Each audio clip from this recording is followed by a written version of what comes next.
All right. Let's check and see if we are live. So spinning over. I feel like everything's off like a tick or two. Let's see. Looks like I'm still loading. So let me drop some social media here as I await that loadout here, and then I hit copy, paste. And then we fix our screen. And then we check in to see if I've gone live yet or not. And I suspect I'll be here. Yeah, looks like I'm here. And I suspect I'll be here. Wow, volume is good. So let's drop that down like that. And copy. Hey guys, my name is Phil Kearney. I create role-playing games. I illustrate them and I publish online.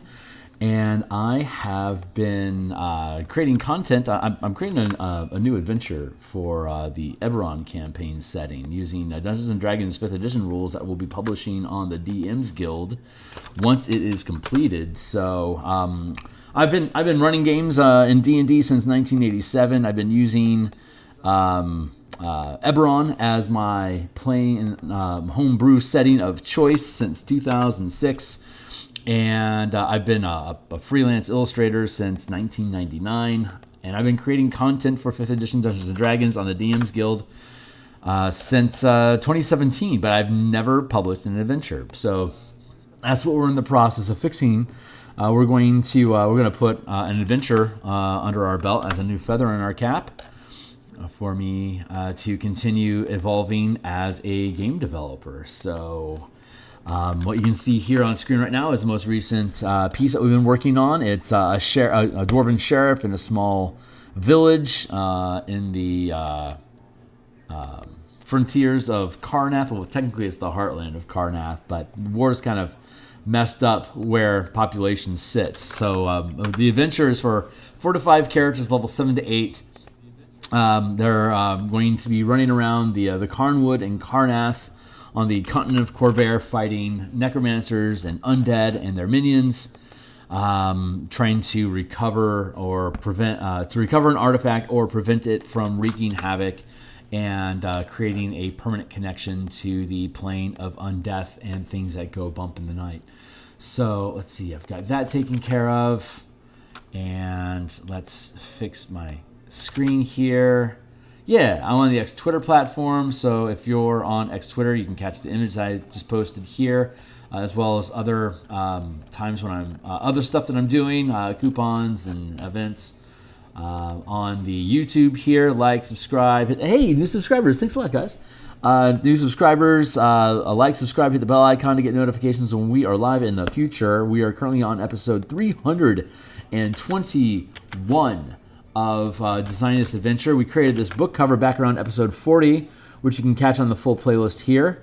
My Discord community, I need to update that link, but we'll update that. Discord community, a bunch of the books I've already created on DMsGuild. Point Warlocks is a pay what you want. That is, it's at 500 sales. If I'm correct, the next sale should roll me over into a gold medal bestseller. Which only I think about 5% of the population of people, 5% of the people that actually create content on DMsGuild reach gold medal status. So that is a feather in my cap I am looking to earn. And if you're interested in it and decide to pick it up for $1 or more, bless you and thanks for the support. So hey, we're continuing to work on these tokens. I'm actually pretty happy with how this dude is sitting. I think I just want to futz for a quick second with the lighting on his tunic. This is a nitpick, but it's something that popped out at me as the lighting there is a bit off. So I just wanted to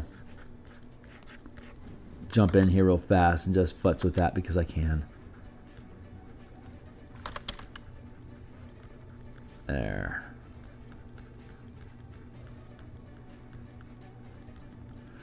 And then we're going to start on the next piece. Well, that volume is really up. Let's see, what can I do to...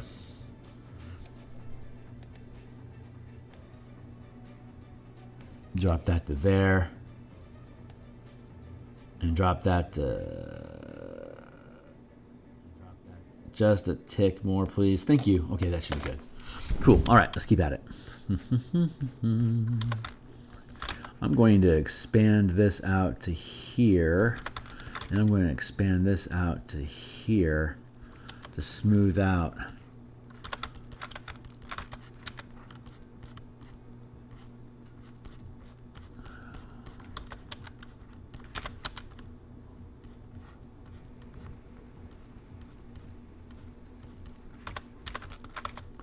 A large portion. Basically, when I create stuff, it's basically stipples and smudges is basically how stuff comes down. I mean, most painting boils down to stipples and smudges. So, but I am self-aware of that fact and can use it to help create the results that I want. If you understand how you're using the tools and what they're designed to do, then you can get more mileage out of them. So we're continuing to work on building and discovering techniques to improve our own workflow while retaining the sense of style that I have. And I've talked about this before. Style, an artist's style is a coping mechanism to the truth that they can't create photorealistic effects on the fly. Like, you can tell you're painting and that it's not actually a photograph. It's not because you're bad. It's because you have a style. Your style might be really good, but it is not photorealistic. So the style that you develop is a result of your not being capable of creating photorealistic rendering. Otherwise, you would just be detailing. You'd just be reproducing. You'd be creating photographs, basically.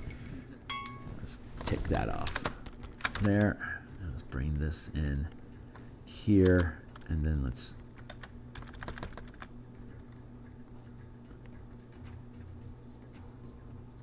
so an artist's style is a compensation for the fact that they aren't photorealistic reproduction. I need to use 0 to erase that proper. And so the style is a coping mechanism for that, to create basically an aesthetically pleasing apology for not being good enough. That is essentially what an artist's style is. So when you find a style that you like, it allows you to then start moving in two directions. One, towards more realistic results to enhance your style with more diligence. Or there's lean into the lack of realism in your style and become more expedient at working in that limited space. And so the former will take longer to develop better illustrations, while the latter learns to work faster to produce the same level of quality in illustration. And the two things move together. So you're going to speed up your workflow as you become more efficient at the style that you have, while also simultaneously pushing the envelope on what the style you've developed can express well. So I've experienced this a number of times, and I love these book projects when I take on a specific assignment, because it's an opportunity for me to enhance or improve the workflow of the art that I produce. Every time a new project drops onto my plate, I get to redefine my workspace and figure out what's really working here, and how can I speed things up, and am I proud of a particular piece that I made.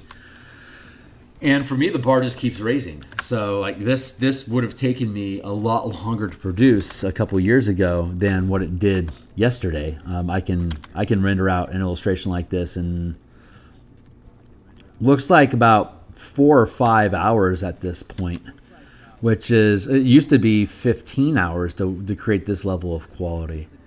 So I can tell that I'm actually, as I continue on in this process of producing work, I am actually getting better.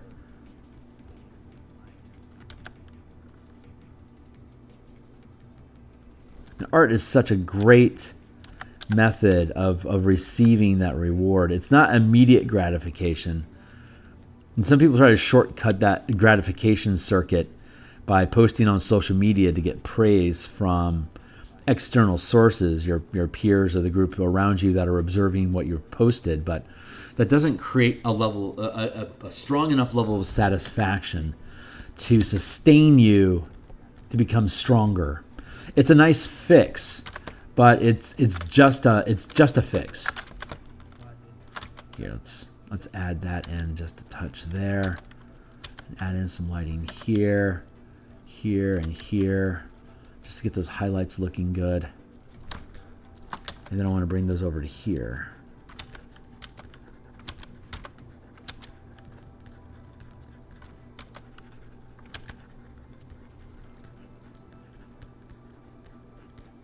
You can see how all that texture that we had from the sketches is really just blended into the piece overall. I love that sketching process. It's so fun that I can then lean on it later on in the composition to create immediate texture into the form that we settled on. I absolutely love that aspect of this specific style of production. It's just really satisfying, like all this grit and little bits that aren't like fully expressed, but they just become texture and inference inside of the piece, like what kind of crap this guy goes through. I'm gonna trim this down a touch like that.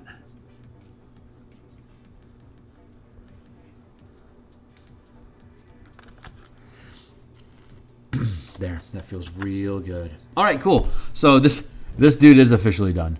That's the color version. Here's the black and white version. This is for low resolution printing. They're 1-inch tokens, so drop that out of the way and it looks more realistic immediately. There we go. Cool. Blip, blip, blip, blip. All right, so here is Jalen, the Mayor of Peace, and we're going to go through the exact same process here. Well, first off, making sure I like how the line art sits. So let's fix that real fast with a 2-point font.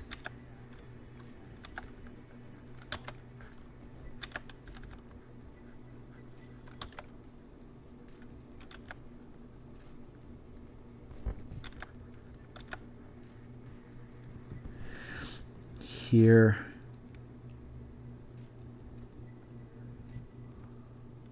So far, so good.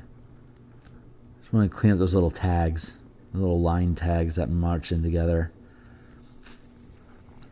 So I'm here 10 times per week, Monday through Friday. In the mornings like this, we're creating artwork in a little study hall type environment as I sip my morning tea, my morning coffee. Cheers, y'all.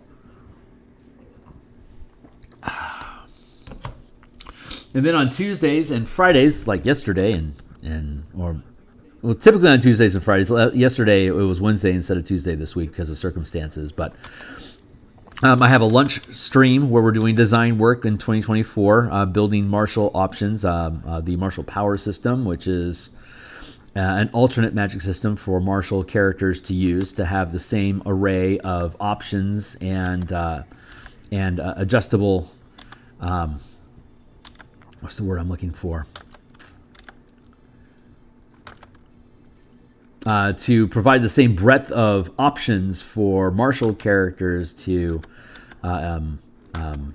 affect what abilities they have by preparing a list of powers. We have 178 powers currently in the book that you can prepare. And so now that 2024 is out in the wild, we're going through the conversion process to update the mechanics on that so we can continue playtesting. So on typically Tuesdays and Friday lunchtime here in Seattle, I'll jump on stream and do some power development. On Mondays and Thursday nights, I do game design. On Saturday morning, I'll either do commissions or game design or whatever is striking my fancy. It's my open workbench. So like, if I end up getting commissioned to do some Spelljammer art, for instance, then I'd probably spend it on Saturday morning plus maybe like like Monday night or something to work on it. And so I can work on multiple projects. We're updating the color mana system for use with the 2024 rules and the change to the spells. We're again updating the martial power system for use with 2024. The martial power system can use the magic color paradigm or an elemental theme paradigm like Airbender. And once I need to really cut down on the floofing of these.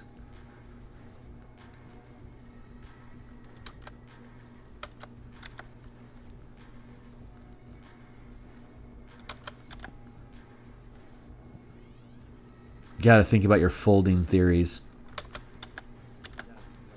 So I'm going to thin this down a touch. Get to that place.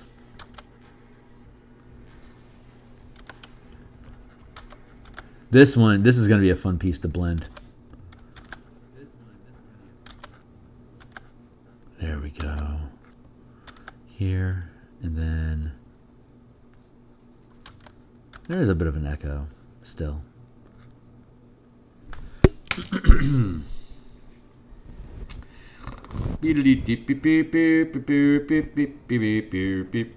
Let's I'm fixing the stuff. Hold on, don't mind me. Here, there we go. Yeah, okay, cool. Looks like everything's working the way it's supposed to. Ladder set off, like equal on. There we go. All right, cool. Keeping that beep, boop, boop, boop. All right, keeping at it. So yeah, I'm happy with the line art here. I'm going to hit save. I'm going to drop this into its own folder, bdub, and then we're going to duplicate this layer here. Popped out. Go into here, color. And here's all the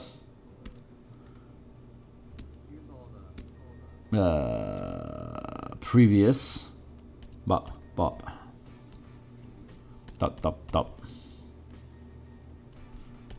Here's all the swirl and mess that we had made before. So let's see, what do we need to do to restrict that? Let's go down to here and here and here and here.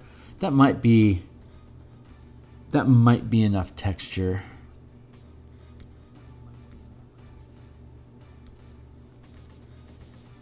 Yeah, let's do that. That's sufficient amount of texture that when we go through the same color process, that will end with something that I'm happy with. So I'm going to duplicate this group and merge that group and call it texture. This is part of the color process that we go through. I'm going to drop that in there, here.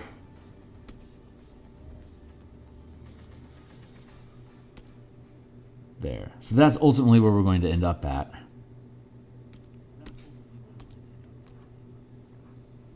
I'm going to drop that down like that. So this is where we're going to end with the line art once we drop it in. So without further ado, let's get after it. What we need to do is pick out a color palette. I don't see any color. I'm 100% colorblind. I have no cones. It's called monochromatism. I have a link to it in the description down below, I believe.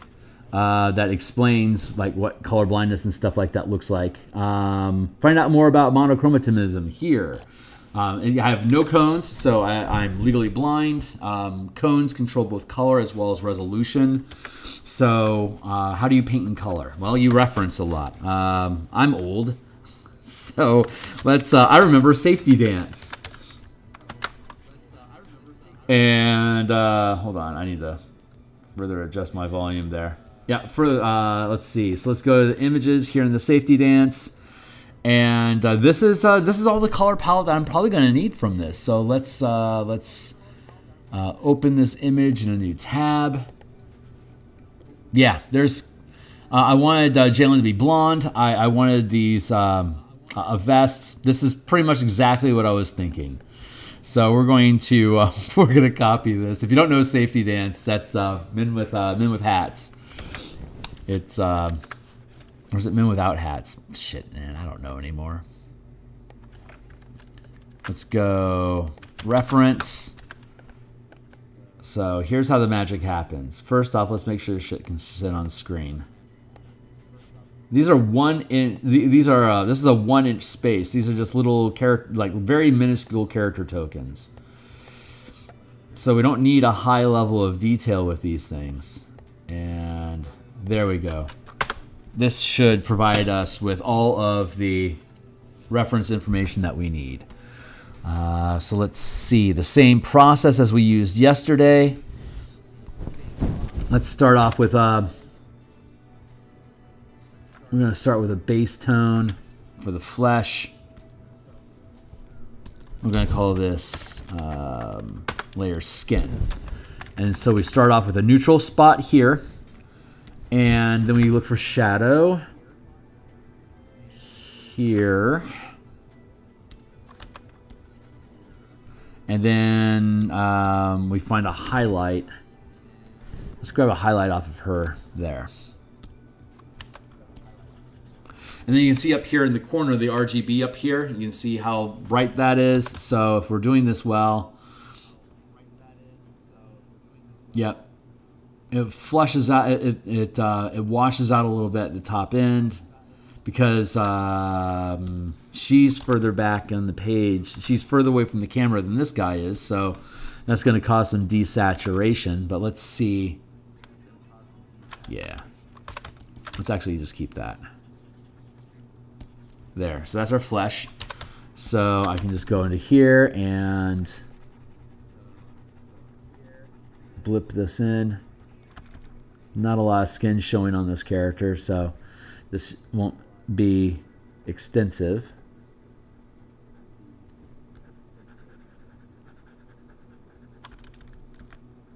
Just filling in the bits. This is just cell shading. This is comic book style, where you block in the line art, and then inside, well, you make the line art, and then within the line art you block in each of the colors, and then when you finish blocking in the flat color, you then render shading and highlights and the details and texture and stuff.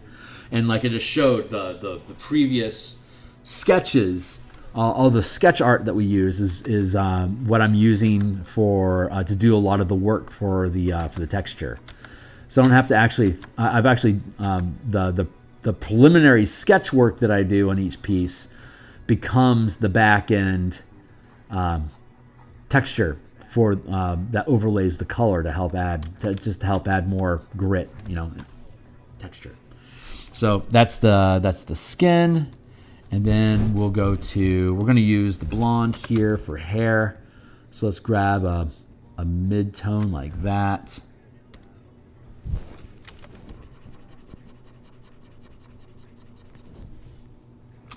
And we'll grab.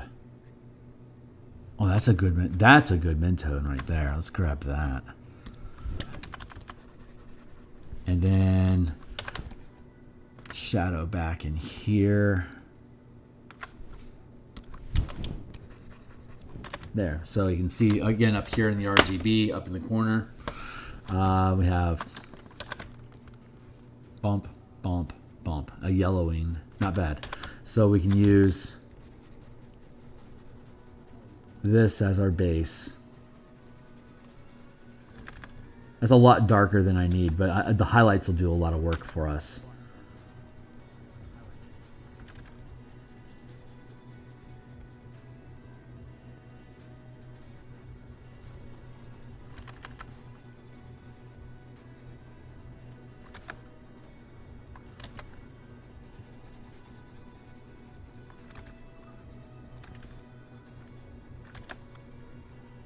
There we go. Just fill that in. So, like, I'm mostly interested when I'm making these designs. I'm mostly interested in like types of contrast. So, like here, I needed to have like a light undershirt to help break up the duster and the Pacts. I wanted to have a lighter color for the beard to separate from the shadow underneath the brim and the duster. So dwarves aren't a great example because they aren't really like dwarves by nature are very dour and they're muted. So there's not a lot of, like the pipe has got probably the highest saturation in the picture, but overall it's pretty low saturation.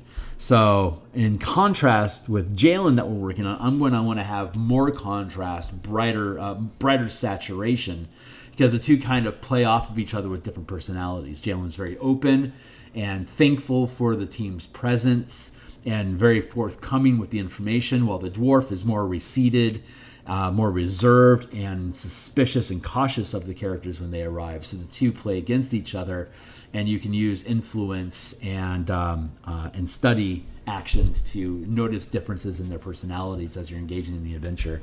Hey, Dennis, go. Do we have to buy your books to get these character picks? I am not opposed to having these all placed as separate tokens. I'm horrible about posting tokens, but all the tokens in the maps obviously come with the adventure. But if you're not interested in the adventure, I can extract all of these, and I'll probably put them on Patreon.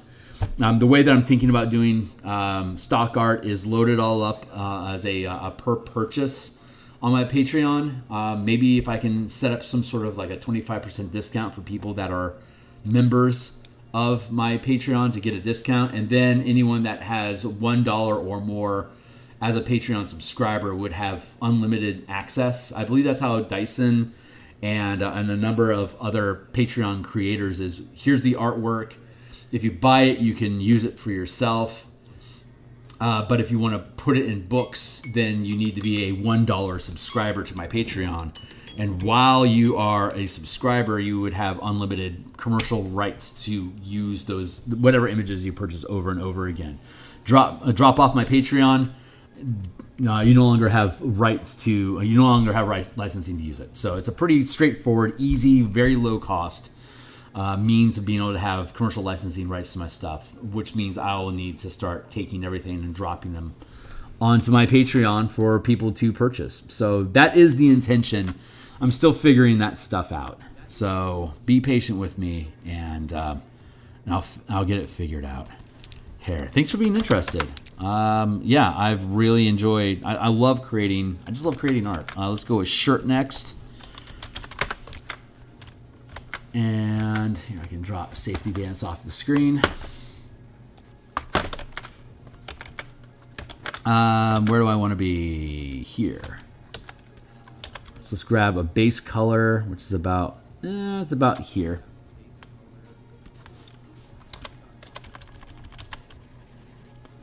And then let's grab a highlight here.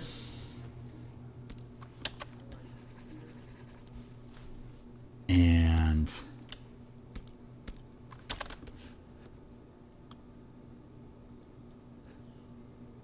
shadow good is there. Thanks for asking, Dennis. That is very, very kind of you.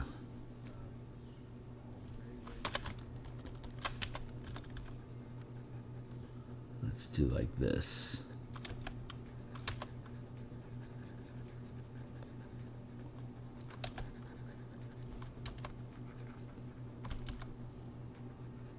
Oh, I have a cuff here. I need to integrate a cuff here. So I'll get that into the line art. But for now, I just want to block this in here. And we have a layer here of a tunic underneath a vest, and then the floofy shirt is the third lowest layer. Lowest layer here, and then we have color here.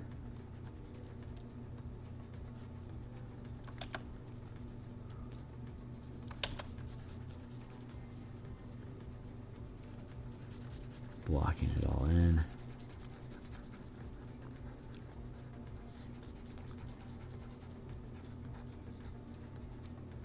The actual adventure itself is coming along pretty nicely. Hold on, I will amuse you with how it's looking currently, just as a quick step into to see where we're at with this. I'm working from the back end forward, so there's a number of alternate plot hooks. For those that have been around for a while, you know that there's a default plot hook that gets the characters in with like a goal and resources and what you're trying to achieve. But there's 5 alternate plot hooks that give you different reasons for being in the area, different resources while you're there with different goals and rewards for doing it. And so that's where we're at in structuring this thing. This is a 10-inch tall, 17-inch wide space that works on a tablet. 10 by 17, a typical tablet like this is a 10 by 17-inch space. Larger tablets just make it easier to read. Smaller tablets are unlikely. But in the same sense, if you tilt it up vertically like this, that is a 6-inch by 10-inch space. The same proportions, basically. And those same proportions, this one column is 5.6 inches wide and 10 inches tall. So when you tilt it up on its face like this as a tablet, you can read it one panel at a time. Then if you shift it vertically, you can see all 3 or one page at a time. So we'll be able to drop in illustrations into this space here. And we have a space for illustration here along the bottom, some just like environmental stuff, and then whatever imagery we need here. Another space here, and then here, and then over here. These are some pages that I'm still working on, but you can see that there's gaps that are showing up in the pages as we proceed. And so I'll be finished these alternate plot hooks. I need to finish 2 through 5. I need to clean those up. But then you have like modifying plot hooks, alternate plot hooks, complications, false identities, how to combine all this stuff together. This should be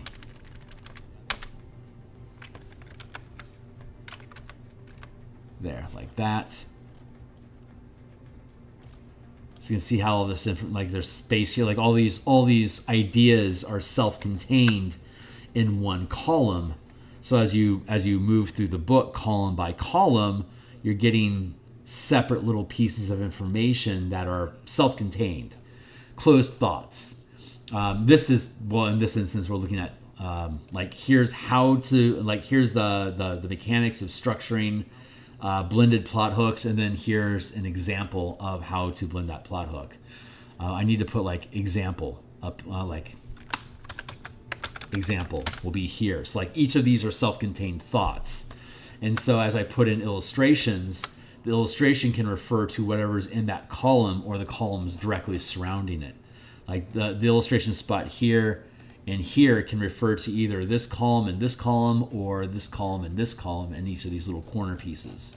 So as I continue to develop the document, as I like when I finish the tokens, I won't have any more game pieces to create. At that point, I can start taking those tokens and dropping them into this document as prefabricated illustrations. And then on top of that, I can then start basically grabbing this page, importing it here into Photoshop, and then directly painting on the page whatever is relevant. And we'll be able to build like the corner page filigree and like our navigation bar across the bottom. We'll be able to gussy it up.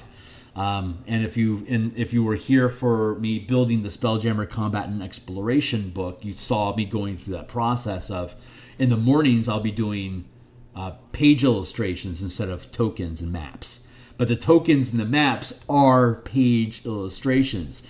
So probably about 2/3 of the artwork for this book is already done in the past 300 episodes that we've produced. So I just wanted to, I'm not gonna save that. Don't save. Let's just drop that off screen. But that's gonna be the next step. After we finish this process, that will be the next thing that we're working on. So there's the shirt, and then let's do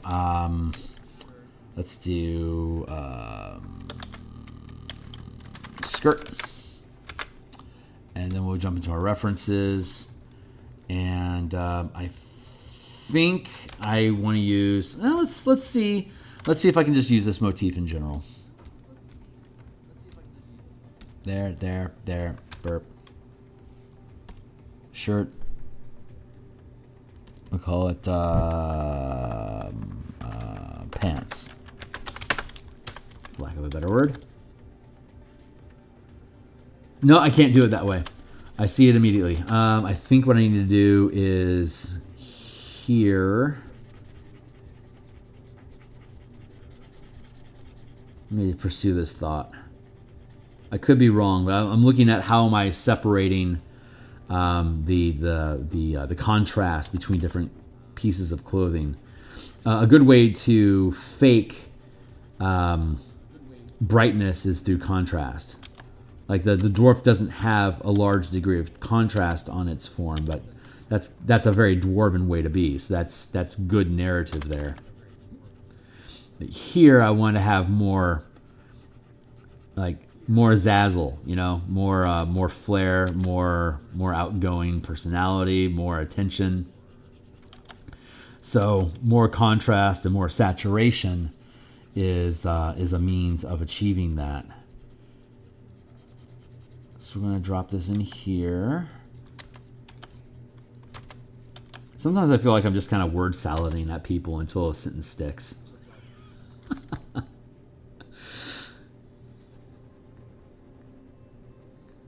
Let's see how that sits up in there.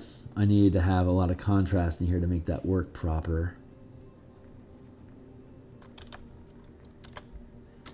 And then here.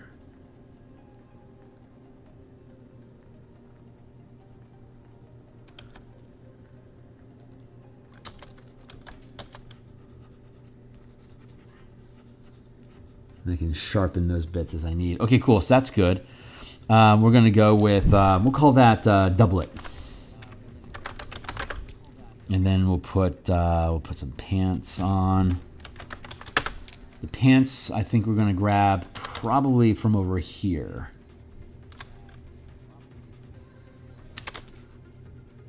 Yeah, that feels pretty good.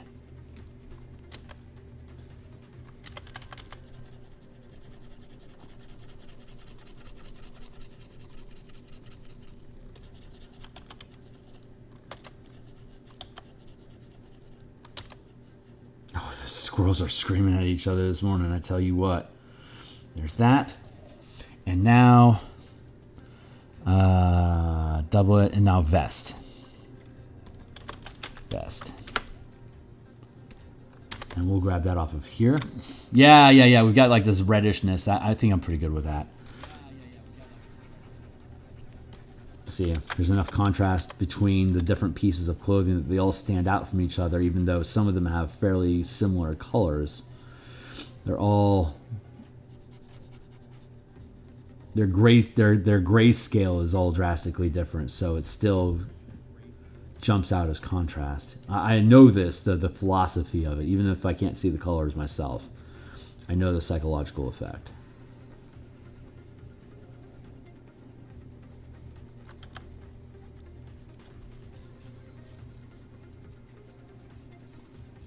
And the book. Book. Oh, wait.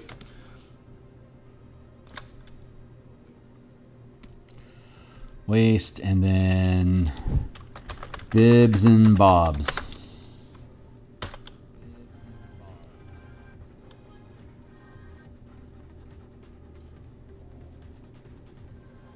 Gotta have a bibsy bobsy layer. There we go. There. And then we can do the same for here. And I can change the, like I might put like gold or something here. Silver perhaps as a better material. Let's take the vest again here and drop that down into here. There we go. Cool. And these this color here, bibs and bobs. I think I want to do that with let's see what happens if I make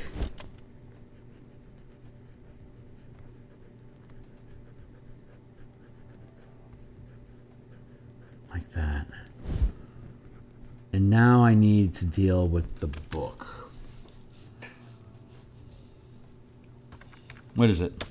7:20? Okay. So we've still got about a half hour.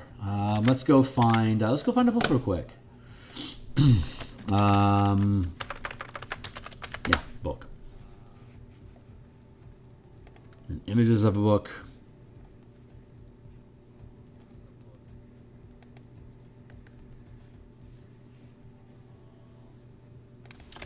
That'll do, pig.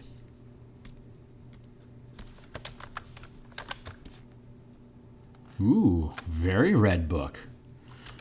Good with that.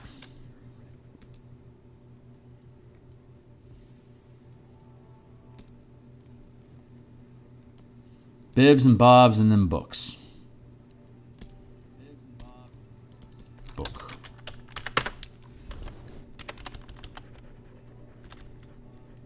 And then from there, yeah.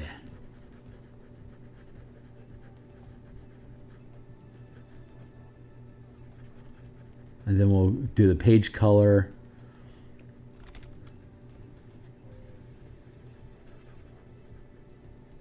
And we'll start pulling highlights.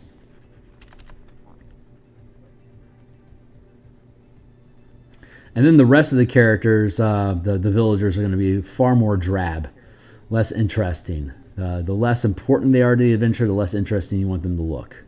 So the characters forget about them and focus on, you know, the eye candy that's running around fighting them, wherever the eye candy may be.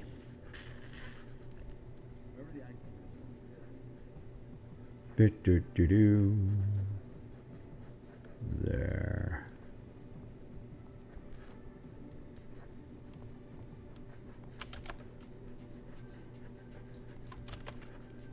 Good. And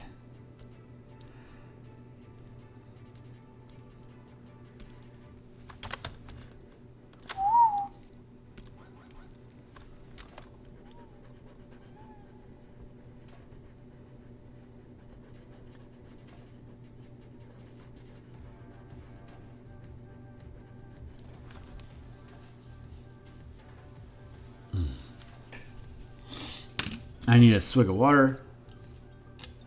And I'm going to chase it with a shot of caffeine. So we'll be back online tonight, continuing to extract information from the 2024 Player's Handbook and inject it into the Color Mana system, the Martial Powers book that we've been developing. And then on Friday at lunchtime, we'll be continuing to develop Martial Powers into 2024. And on Saturday morning, we'll probably start converting Point Warlocks to 2024. I don't imagine a large need. It shouldn't be difficult, but it's a task that needs to get done. So I am looking forward to doing so. But this looks okay. So let's then go back in and working on the skin. We'll build out a new layer for skin, highlights, and shadow. So let's see. There's our shadow. Let's add that in.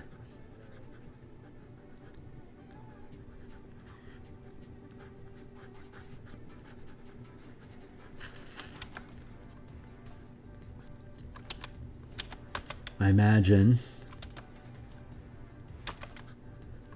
the hand under the book being mostly in shadow.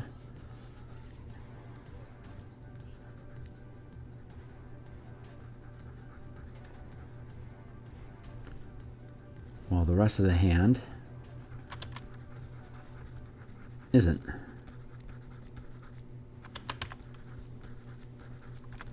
So let's do that.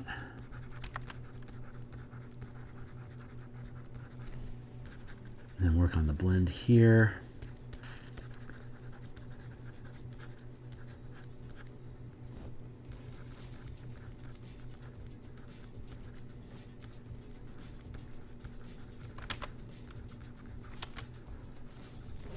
Then here.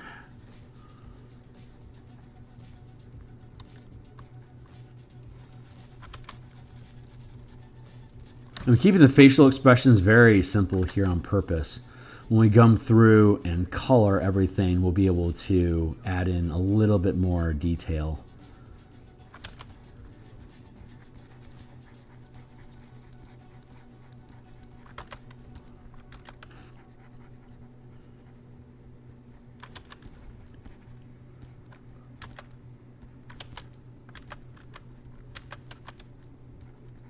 Like that.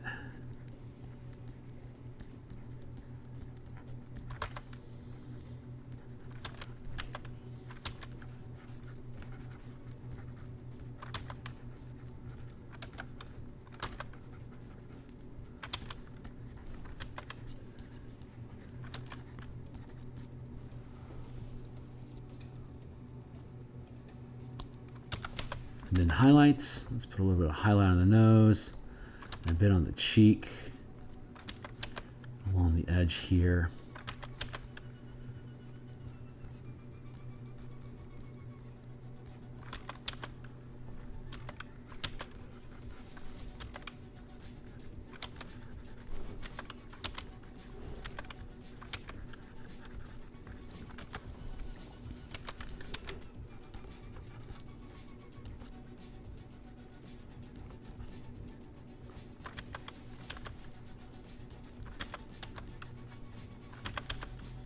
And then we'll come back through and blend it all in together as we do.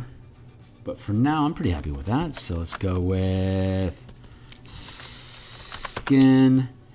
And now we have hair. So let's, there we go.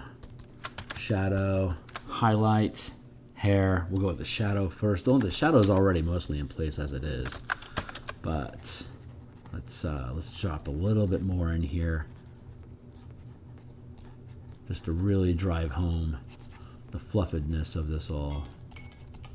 Thank you, Timely Timer. That leaves me with 20 minutes left, so let's just make the most of our time together.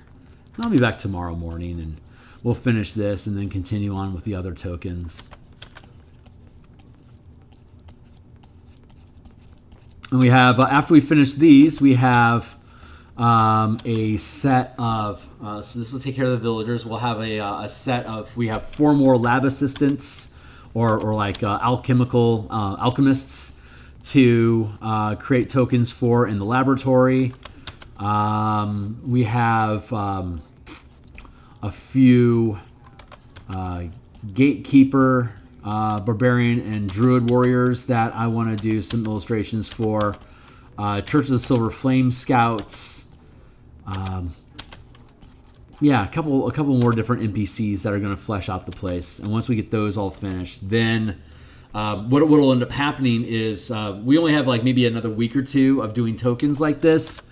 And once those are all done, then we'll start extracting these pages from the Word document and dropping them into Photoshop and start filling in line art and sketches for all the different pages. So as I finish more pages, when I'm off screen, I can then come back, drop them into Photoshop in the morning, and start working on them. So I'll be moving from the back of the document to the front of the document, moving ahead with the text and revising the layouts. And as pages get finished, I can then follow up behind. So we're moving through the document with the layouts and the illustrations together this time. Last time, like the Spelljammer book, I did all of the layouts and then I did all of the illustrations after the layouts were done. And I think I can collapse time frames this time around by pairing those two things together. So I'm experimenting with workflow process on top with the layout style of the book and the illustrations that we're putting into it. So it's we're attacking things on multiple fronts, and again, that is part of the process of me becoming a better game designer and being able to produce more higher quality work.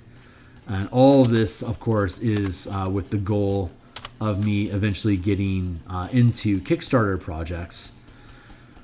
When I stop doing work on the DMsGuild specifically and start doing my own game stuff or working for other systems, and I don't have to be, and I can have those out like on Kickstarter or ttrpg or sell them on my own Patreon or whatever. I'll be able to, like, quote unquote graduate out of DMsGuild and become my own fledgling design studio. So that's stuff that I'm working on. It's businessifying this hobby that I love, and I've talked about this before. I'm very nervous about actually making a business out of it. Like even when I was doing freelance illustration, and I supported myself for maybe like 6 or 9 months at one point in my 20s, but it was more struggle and stress than I wanted. So I ended up getting a day job and decided to just work art as a side hustle for extra, for extra savings, and that's done well for me. But the more I lean into the identity of this being a hobby, the less I am likely to,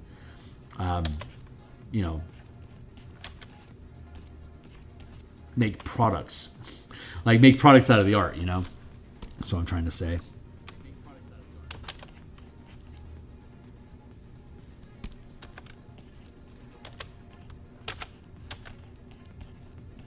So that's a work in progress. That's my own personal evolution that I'm going through as well, figuring out how to keep my soul while making a business out of it.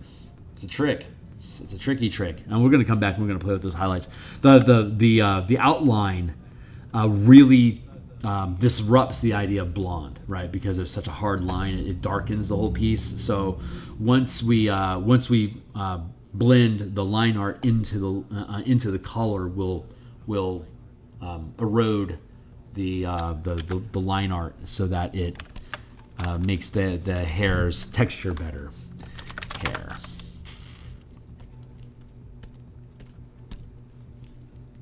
We have shirt down here, but I don't have. I don't believe I will finish this today because we're going to run out of time here in about 15 minutes, and I doubt I'll have the level of rendering done that I want. But it'll probably be done. I probably need 20 or 30 minutes more than I had this morning to create this. But that's great because that means that we'll finish it quickly tomorrow, and we'll be able to dive into the peasant wear. And again, peasants are going to be a lot easier to produce because they are far more drab, monotone, less variety, less entertaining, less captivating poses, because they're just background NPCs that aren't actually important. There's context, filler. Ooh, looks like I missed an opportunity over here.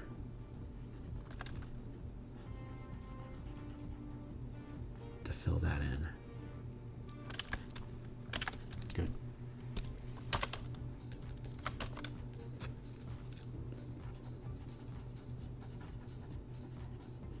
And again, the light source is from over here somewhere, vaguely.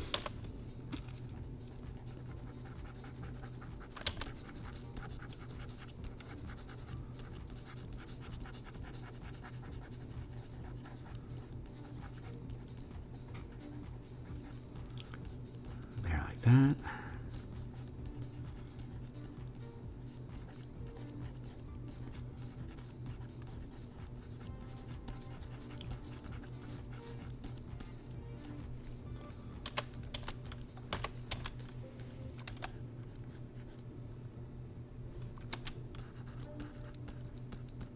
So let's fill that in.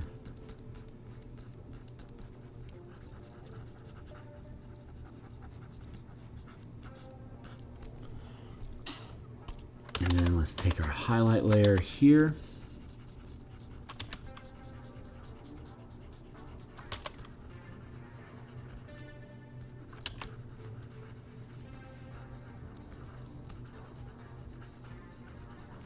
And again, we'll blend these seams in. They're going to get blended in so that they have that light linen sort of feeling to it. The line art's too heavy for the material.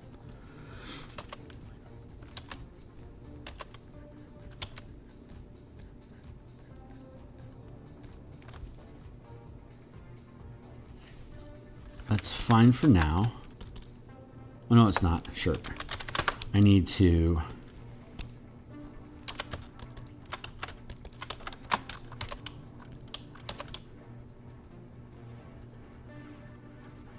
get the rest of this in here. And here, shadow, shadow, and here. There we go.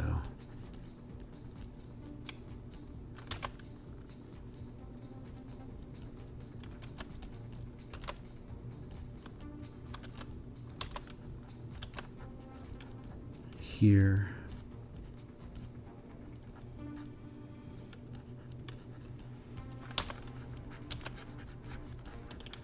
I'll blend that all in.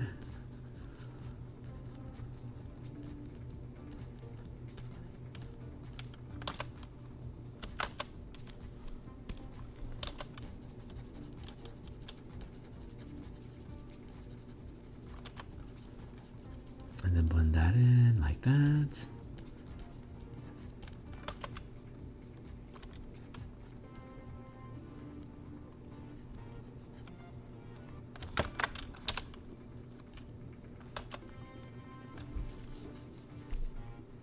Yeah, so far so good. So what?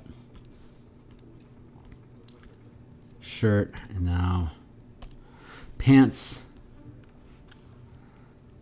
Let's pop open our reference.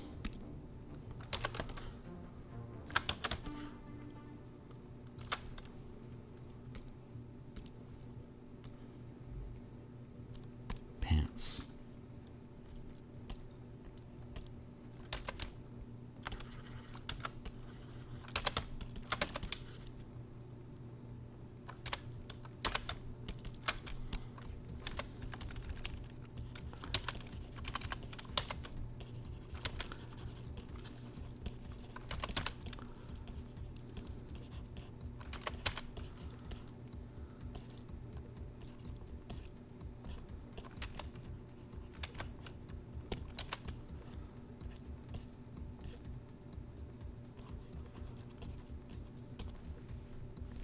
Good.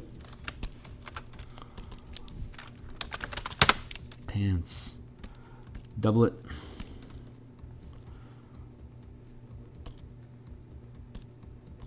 Let's go back up here to our reference. And here is, yeah, that's a highlight. Let's keep that. Drop that. Double it down here.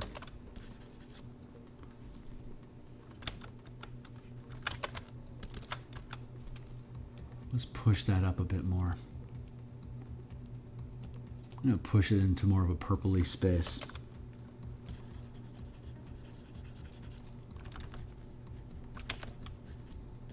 There, blend that down a bit like that.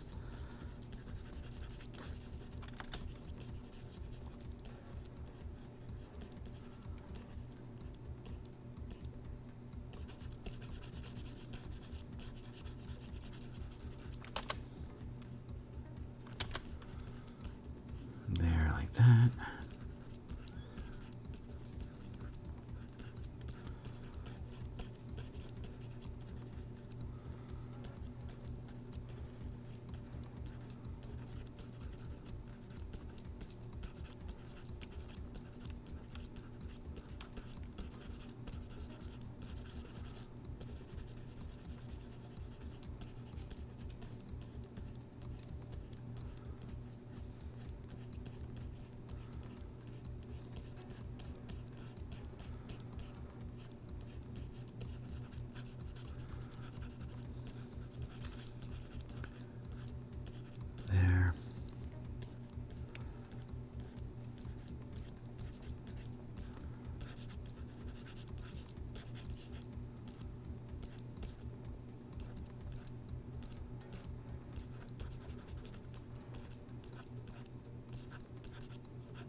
That feels pretty good. Just gonna blend that down a little bit more.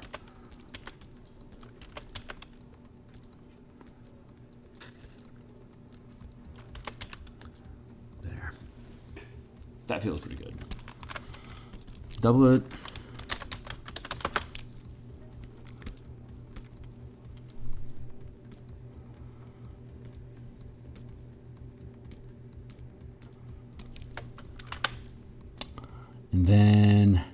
vest. Vest is next, so let's grab our color references again. Vest.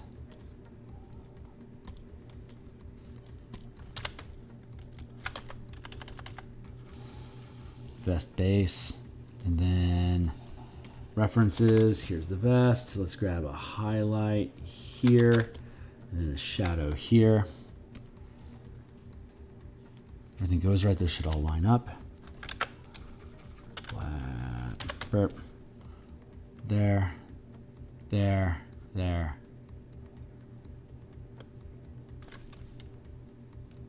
I'm gonna back that down just a touch. There. Yeah, that feels good.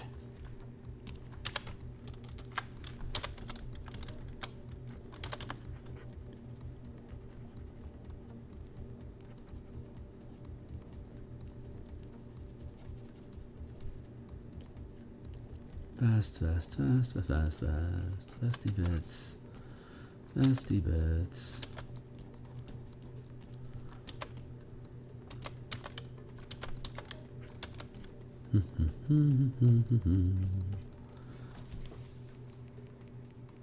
That feels pretty good. And then highlights.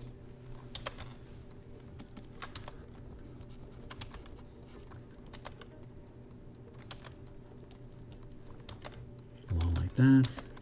And here and here.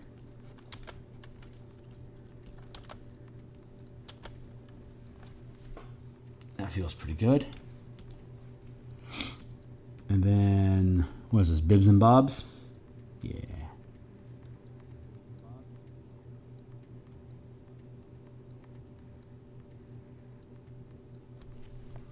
Let's go with,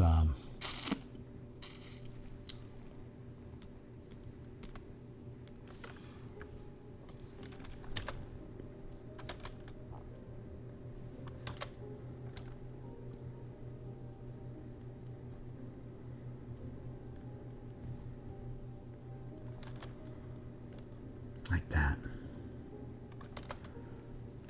Real simple.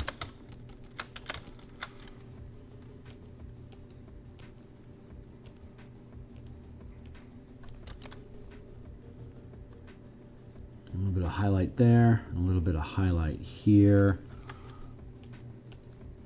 and then a little bit of shadow, and a little bit of shadow. There we go.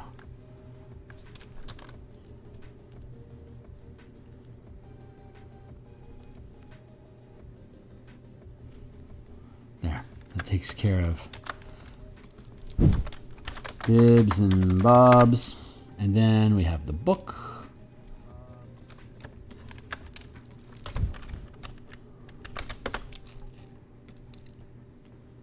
So let's go back up to our reference.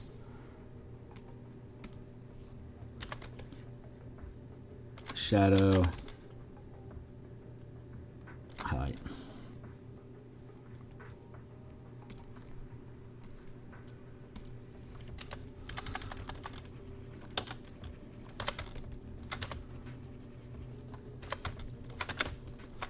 Cool. Shadow. Nope. Shadow. Here. And this will finish our flats. Actually, sorry, this finishes the pre-render.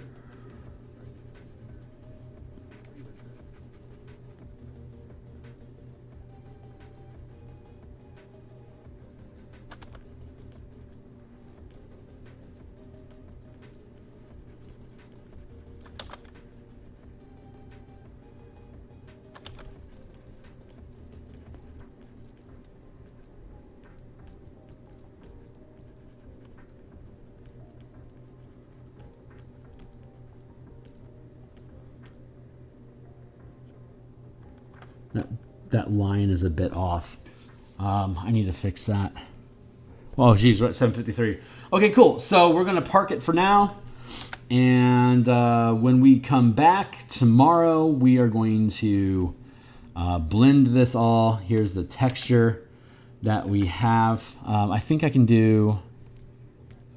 Yeah, I need to clean up the this line here needs to be more vertical. It's at too much of a tilt. Like that line on the outside edge there is not the same as the book spine line. I need to fix that and open up a little bit more space in here, but that'll be very minimal. For here in the texture, I'm going to just until my alarm pops, I'm going to just erase the external space to clean that stuff up. I'm going to go down to here and grab all this as color, as a single block. And then, hey, what's up? Sneaky, hey, it looks awesome so far. Hey, thanks a lot. Did maybe you saw the other piece that I had just finished, which was the Dwarven town sheriff here, which ended up looking pretty damn good. So we'll do this is the same process that we're going through right now here with the town mayor. And I'm going to drop the color out of the way so I can focus in on all this line art. This is all the sketch that here, I'll drop this and this out of the way, and this out of the way. Here's the initial sketching process that I had gone through. And I do this every piece. This was just an initial cloud just to give myself some space, an idea, and then I started to take a little bit of shape on like what kind of a form could be inside of here. And then I started to reshape it a little bit. I'm gonna drop this one out of the way. And then you can see from that, I'm starting to pull a form of a body. And then from there, like you can see an arm and a head tilted, like with a little quill and a little bit of a notepad there, like hunched up like on the shoulder like this. But instead, I started creating more of a posture. And then from there, I further defined what that posture is. And then we eventually broke down the actual line art, which is where we're at with the piece now. But all of this stuff fills in from that creative process. Thank you, Timely Timer. And so now we have the line art and the texture from that line art.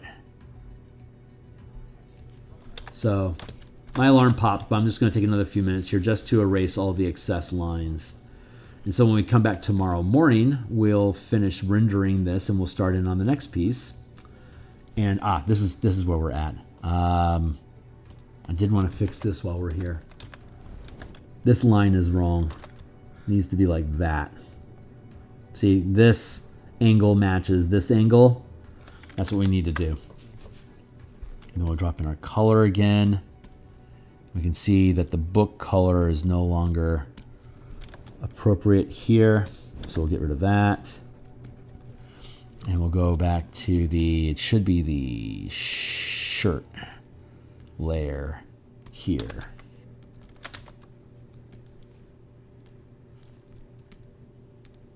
Yeah, shirt, and then we can delete a little bit of that. There we go. Okay, good enough for now. So blip, and then color, pull that in, and then here. What's up? Hopefully I can catch the next. Well, you know, I'm here all the time. Hey, right on, man.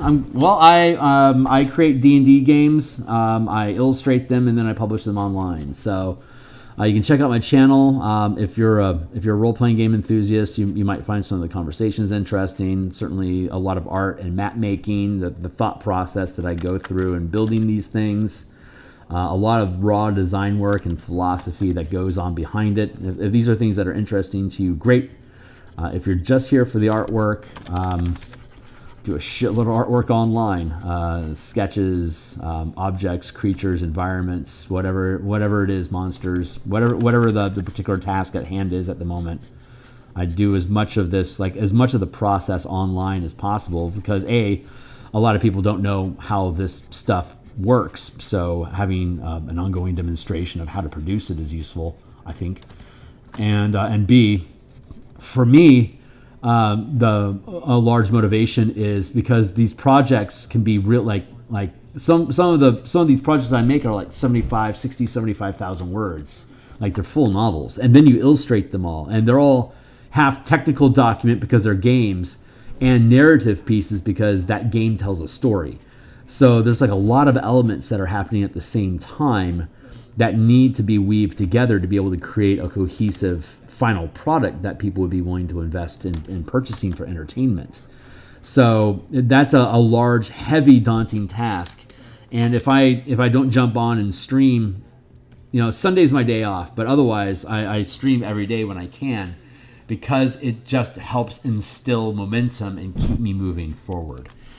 So the line art gets dropped down and faded into the piece a little bit more. So the next thing that we're going to do is we're going to just literally just fuse this all together into a single piece. And you can see like all this little texture that can blend in, like it has these extra little creases and stuff going on. That just becomes texture language inside of the fabric or the skin of the person or whatever. It's just added information that initially started off as sketch, that at the back end becomes an overlay that helps just add more grittiness and more realism to the piece. So anyway, that's it for now. I'm going to bounce. I'm going to be back tonight. Since the 2024 rules for Dungeons and Dragons have been dropped, we're now working on converting the color mana spell magic system for 5e, converting that to 2024, and we're still building the martial power system, which provides a magic system that's not spell casting to martial characters to have as a balancing act to decrease or eliminate the martial caster divide inside of the D20 game engine. So yeah, this is going. I'm really liking the lighting effects for all of these pieces in general.